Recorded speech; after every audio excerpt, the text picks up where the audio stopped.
本期内容继续分享一下地狱阴曹地府的内容。之前视频里曾说过，跟随通阴的大师和童子一起来到阴曹地府，在阴曹地府看到了鬼门关、18层地狱等等。本期内容我们接着上次的内容，继续来说说后面的难忘经历。你知道吗？原来孟婆不在奈何桥上让你喝忘情水。接下来我们一起来看看吧。阴间第11站供养阁，大家心中都会疑问，阳世的活人给死人烧纸钱、烧衣物、上贡品，亡人到底能不能收到？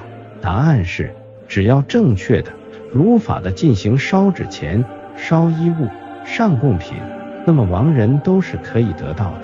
这个中间的供养阁就类似阴间的邮局一样，专门负责传递阳间的供养品给死人。其实老祖宗留下规矩，说人死后要烧7日，要烧100日，要烧周年等等，这些规矩都是有道理的。一般7日、100日、周年，阴间的鬼魂都是在各个殿堂受审的时候，好比5七的时候烧花5朵，就是给5殿的阎王爷看的，希望阎王爷看花观花可以让亡人顺利过关。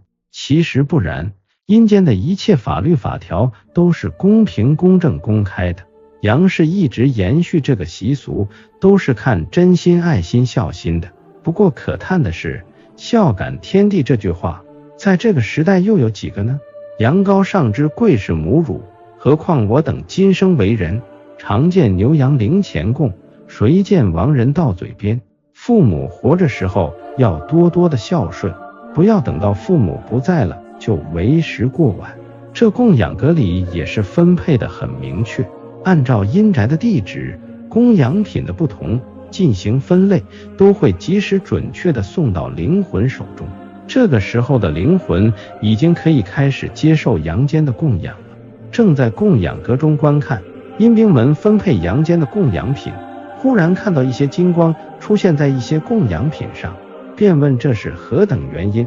回答说，这些带有金光的供养品都是带有佛家磁场、道家磁场、仙家磁场的，皆是因为孝顺后人在阳间正规的寺庙、道场、堂口通过高人的指点进行焚化供养的。这些带有磁场的供养品到达阴间都会优先送到亡魂手中。说到此处，心中便知，原来阴间也有特快专递。阴间第12站鬼界堡，路过了供养阁，一看时辰尚早，便问童子，经过10殿阎王的过堂审核后，那些没有罪过、不需要下18层地狱的灵魂都去到哪里？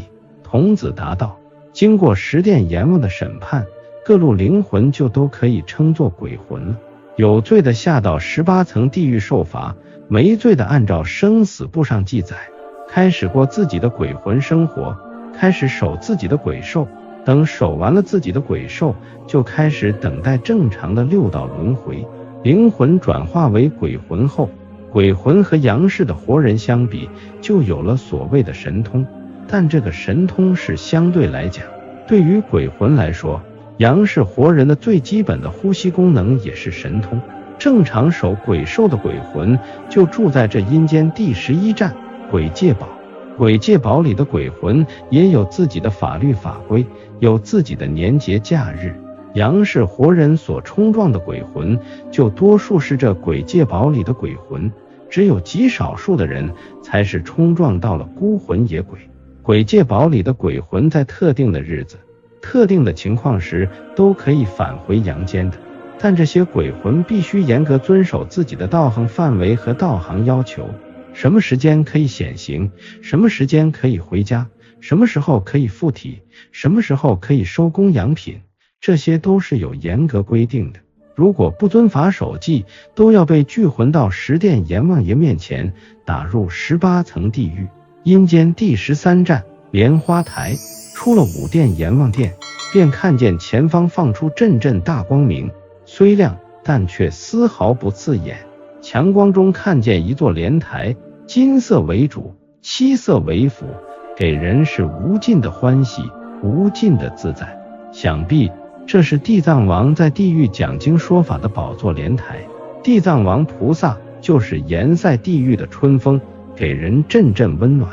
地藏王菩萨发愿，地狱不空，誓不成佛，各路鬼魂都亲受地藏王菩萨的加持，只要真心向善，放下欲望，即使成了鬼魂，也一样可以往生西方。看见了原本肢体不全、满脸狰狞的鬼魂，受到地藏王菩萨的加持后，真的都往生了西方极乐世界，化作朵朵莲花飞出地狱，直升天界。遂感叹：天宇虽宽，不润无根之草；佛法虽广，不度无缘之人。继续向前，来到了上文提到的丰都城的二道门处，再一次看见了一盏明灯，一盏暗灯。此时便知，方才一路行程都是暗灯路、地狱路，现要返魂阳间，就要走上这明灯路了。童子连忙点头应允，这明灯路就是返魂路、投胎路。过阴的弟子若是踏上了投胎路，就再也无法还阳了。阴间第14站，忘川河。忘川河又名三途河，河水呈血黄色，里面尽是不得投胎的孤魂野鬼，虫蛇满布，腥风扑面。当然，为了来生再见今生最爱，你可以不喝孟婆汤，那便须跳入忘川河，等上千年才能投胎。千年之中，或会看到桥上走过今生最爱的人，但是言语不能相通，你看得见他，他看不见你。千年之中，你看着他一遍又一遍地走过奈何桥，喝过一碗又一碗孟婆汤，虽盼他不喝孟婆汤，却又怕他受不得忘川河中的千年煎熬之苦。千年之后，若你心念不减，还能记得前生事，便可重入人间，寻找前生最爱的人。阴间第15站，孟婆汤。孟婆汤又称忘情水或忘忧散，喝下去便忘记前世今生。孟婆一般在奈何桥头发放孟婆汤，而不是桥上给人发汤的。每个人都要走过奈何桥，孟婆都要问是否喝碗孟婆汤。要过奈何桥就要喝孟婆汤，不喝孟婆汤就过不得奈何桥，过不得奈何桥就不得投生转世。一生爱恨情仇，一世浮沉得失，都随这碗孟婆汤遗忘得干干净净。今生牵挂之人、痛恨之人，来生都形同陌路，相见不识。阳间的每个人在这里都有自己的一只碗，碗里的孟婆汤其实就是活着的人一生所流的泪。因为每个人活着的时候都会落泪，或喜或悲，或痛或恨，或愁或爱。